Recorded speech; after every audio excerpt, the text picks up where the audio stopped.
Good day everyone. Recently I showed you how to take a screenshot using the Assistive Touch, and actually there's an easier way, so let's have a look at that. Alright, so if you scroll down under your settings menu until you get to accessibility over there, so after home screen, tap that and then scroll down till you get to touch again. Touch. Now at the top you'll see it says Assistive Touch. I've got it on there. You can see my little white dot. Alright, so let's tap that, and now you'll see that it says custom actions. So you scroll down till you get to custom actions. Now here you can set some options.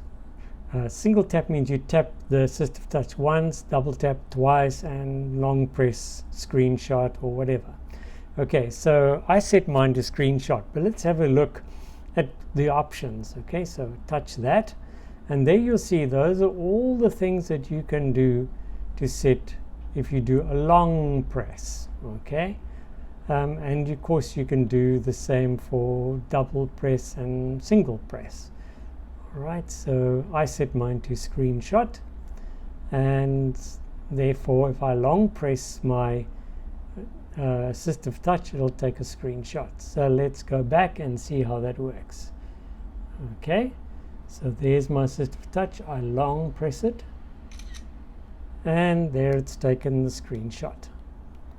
Okay, now I touch it and I can edit it or whatever. If I tap done, I can save to files, save to photos, or delete the screenshot. Okay, I'm going to save that, and it's done. Okay, I hope you found that useful, and it's much easier than doing what I did before. Okay, have a good day, and if you liked my videos, please subscribe to my channel.